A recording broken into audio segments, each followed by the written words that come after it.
اب وہ جب 3 سوالوں کے جواب دیتا ہے تو فرشتے چوتھا سوال اس سے پوچھتے ہیں، جو میں نے قبر کا چوتھا سوال، مسئلہ نمبر 78، تمہیں کیسے پتا چلا؟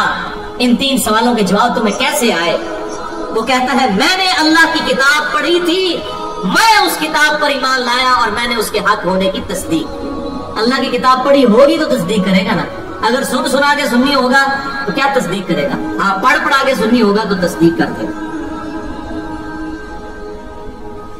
پھر آسمان سے آواز آتی ہے میرے بندے نے سچ کہا، اس کے لیے جنتی بچھونا بچھا دو، اسے جنتی لباس پہنا دو اور اس کے لیے جنت کی طرف دروازہ کھول دو۔ قبر کے اندر ہی جنت کی طرف دروازہ کھول دو۔ یعنی آپ سمجھ لیں جس طرح یہ اب ٹچ سکرین موبائل رکھ کے اور جناب لیپ ٹاپ رکھ کے سامنے لوگ بیٹھے ہوتے ہیں نا، تو ایک دوسری دنیا میں چلے جاتے ہیں، تو جنت کا فزیکلی دروازہ کھول دیا جائے گا، اس کو جنت کی ہوائیں بھی، خوشبو بھی آئے گی اور انتظار وہ کرے گا۔ وہاں اسے ہوا کے جھونکے اور خوشبو بھی آتی ہوگی اور حد نظر تک اس کی قبر کو کشادہ کر دیا جائے گا۔ خوبصورت چہرے، خوبصورت لباس اور بہترین خوشبو والا ایک شخص اس کے پاس قبر میں آئے گا اور کہے گا اس چیز سے خوش ہو جا جو چیز تجھے خوش کر دے، یہ وہ دن ہے جس کا تجھ سے وعدہ کیا جاتا تھا۔ وہ شخص پوچھے گا کہ اے شخص تو کون ہے؟ تیرا چہرہ بھلائی لانے والا چہرہ ہے۔ وہ جواب دے گا میں تیرا عمل صالح ہوں، یعنی نیک عمال ایک خوبصورت انسان کی شکل میں اس کی قبر میں آ جائے۔ تو پھر وہ شخص کہے گا اے اللہ، اے میرے رب، جلدی کر، فوراً قیامت قائم فرما دے حتیٰ کہ میں اپنے اہل و عیال کی طرف چلا جاؤں۔ یعنی مومن کہے گا اللہ جلدی جلدی قیامت ہے، مجھے تو اینڈ رزلٹ نظر آ رہا ہے، مجھ سے انتظار نہیں ہوتا، فوراً قیامت آ جائے۔ ابھی سائملٹینیس کنٹراسٹ آنے والا ہے اس کا۔ جب کافر اور مجرم شخص دنیا سے جاتا ہے تو آپ صلی اللہ علیہ وسلم نے فرمایا سیاہ چہروں والے فرشتے بالوں سے بنا ہوا ایک کمبل لے کر آسمان سے نازل ہوتے ہیں اور حد نظر فاصلے تک اس کے سامنے بیٹھ جاتے ہیں۔ پھر ملک الموت، موت کا فرشتہ آتا ہے حتیٰ کہ اس کے سر کے پاس بیٹھ جاتا ہے اور کہتا ہے خبیث روح، اللہ کی ناراضگی کی طرف چل۔ وہ روح اس کے جسم میں پھیل جاتی ہے تو وہ ملک الموت اس طرح اسے کھینچتا ہے جیسے لوہے کی سلاخ کو گیلے اون میں سے کھینچا جاتا ہے کر کے۔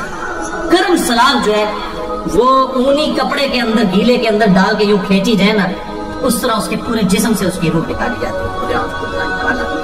پھر ملک الموت سے باقی فرشتے اس کی روح کو لے کر پلک جھپکنے کے برابر بھی وہاں نہیں رہنے دیتے حتیٰ کہ وہ اسے بالوں سے بنے ہوئے کمبل میں لپیٹ لیتے ہیں اور اس سے زمین کے مردار سے نکلنے والی انتہائی بری بدبو نکلتی ہے۔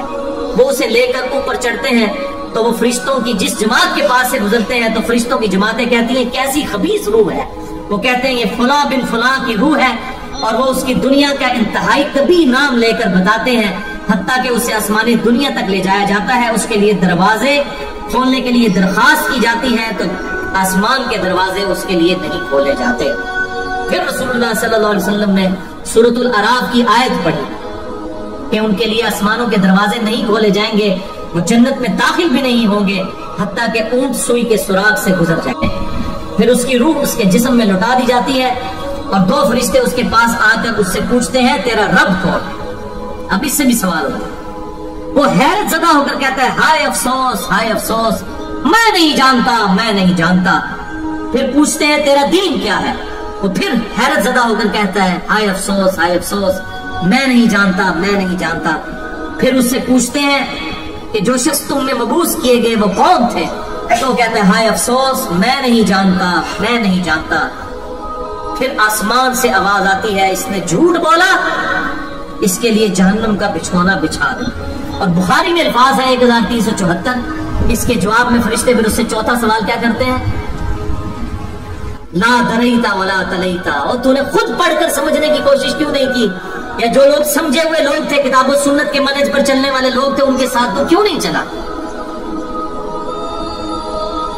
اللہ تعالیٰ فرماتا ہے اس کے لیے جہنمی بچھونا بچھا دو، جہنم کی طرف ایک دروازہ کھول دو، وہاں سے گرمی اور گرم ہوا اس کی قبر میں آتی رہے گی۔ اس کی قبر کو اس قدر تنگ کر دیا جائے گا کہ اس کی پسلیاں ایک دوسرے کے اندر داخل ہو جائیں گی اور ایک قبیح چہرے والا شخص قبیح لباس میں انتہائی بدبودار حالت میں اس کے پاس آئے گا اور اسے کہے گا تمہیں ایسی چیزوں کی بشارت ہو جو تمہیں غمزدہ کر دیں، یہ تیرا وہ دن ہے جس کا تجھ سے وعدہ تھا. وہ پوچھے گا تو کون ہے؟ تیرے چہرے سے تو خیر کی توقع نظر نہیں آتی. وہ جواب دے گا میں تیرا خبیث عمل ہوں جو تو دنیا میں کیا کرتا تھا. بات عمل کے ساتھ ہی ہے, صرف کلمہ پڑھنا کافی نہیں ہے, عمل. پھر وہ کہتا ہے میرے رب قیامت قائم نہ کرنا, اے میرے رب قیامت قائم نہ کرنا. مومن کیا کہتا ہے؟ قیامت قائم کر رہا ہے اللہ. اب یہ وہ حدیث ہے وہ جس اس آیت کو حل کرتی ہے جو پچھلی دفعہ ایک بھائی نے سوال بھی کیا تھا. سورہ یاسین کی آیت نمبر ہے 52. قالوا یا ویلنا من بعثنا من مرقدنا, یعنی جب قبروں سے نکالا جائے گا مجرموں کو, وہ کہیں گے ہائے افسوس ہمیں کس نے ہماری قبروں سے باہر نکال دیا.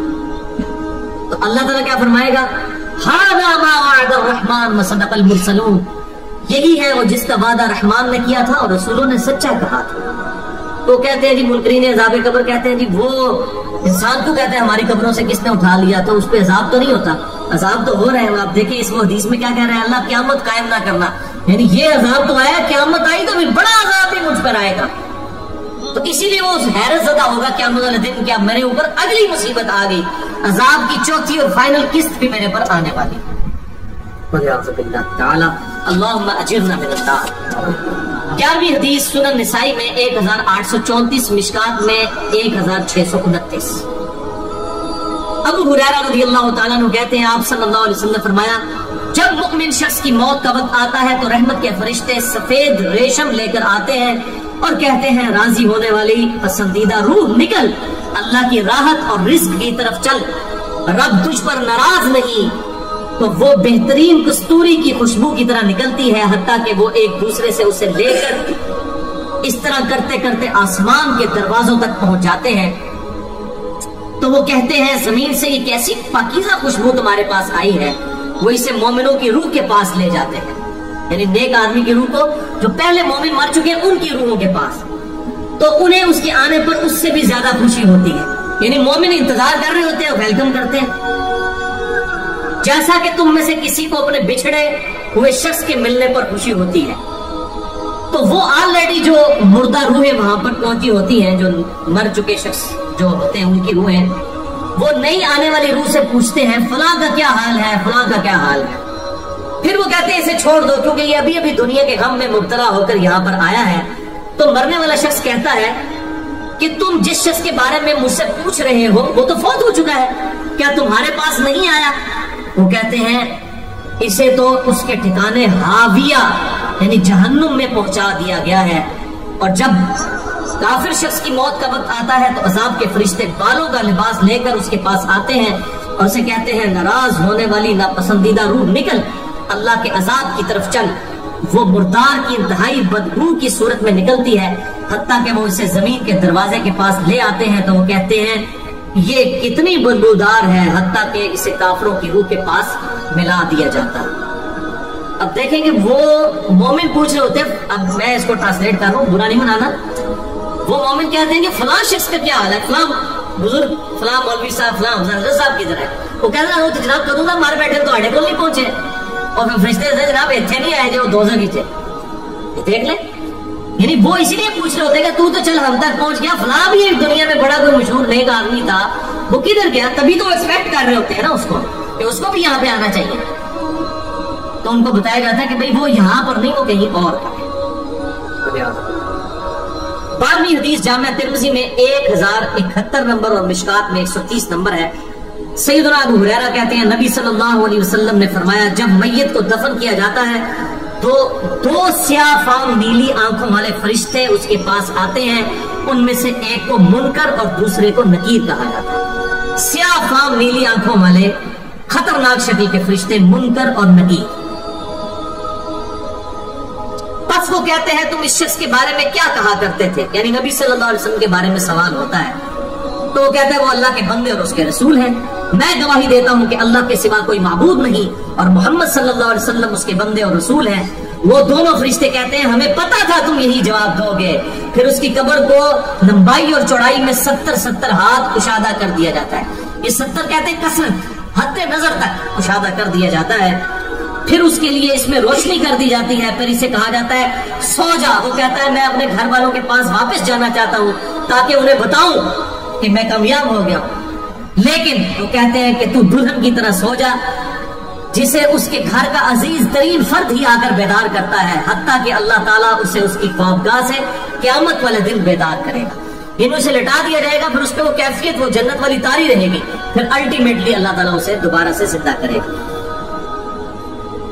اور اگر وہ منافق ہوا تو وہ کہے گا میں نے لوگوں کو ایک بات کہتے ہوئے سنا تو میں بھی ویسے ہی کہا کرتا تھا، یعنی مجھے نہیں پتا، اللہ کی گواہی نہیں دے سکے گا، رسول اللہ صلی اللہ علیہ وسلم کا اقرار نہیں کر سکے گا، میں کچھ نہیں جانتا۔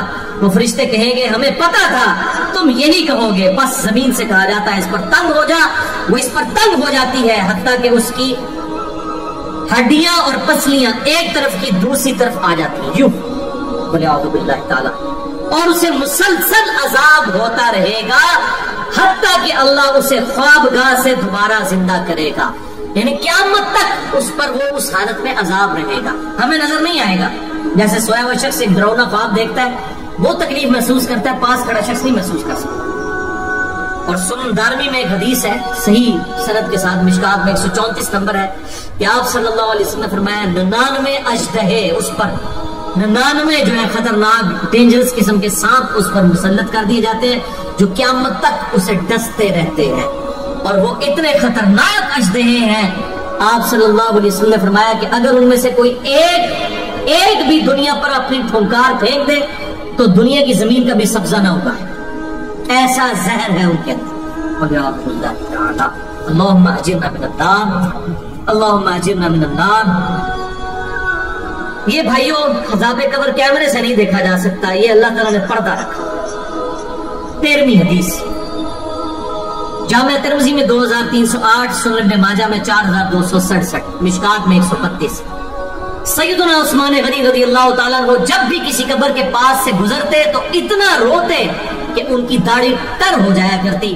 ساتھیوں نے پوچھا حضرت جب دوزخ کا ذکر کرتے ہیں اس وقت تو آپ کی آنکھوں میں آنسو نہیں آتے، لیکن قبرستان آ کر آپ پر ایسی حالت کیوں تاری ہو جاتی ہے؟ تو سیدنا عثمان نے فرمایا کہ میں نے اپنے محبوب صلی اللہ علیہ وسلم سے سنا کہ بے شک قبر آخرت کی منزلوں میں سے پہلی منزل ہے، جو اس میں بچ گیا اگلی منزلیں اس کے لیے آسان ہوتی چلی جائیں گی، اور جسے یہاں پر مشکل درپیش ہوئی اس کی اگلی منزلیں اس سے بھی مشکل در مشکل ہوتی چلی جائیں گی۔ پھر آپ صلی اللہ علیہ وسلم نے فرمایا میں نے قبر سے زیادہ سخت اور برا منظر کبھی نہیں دیکھا۔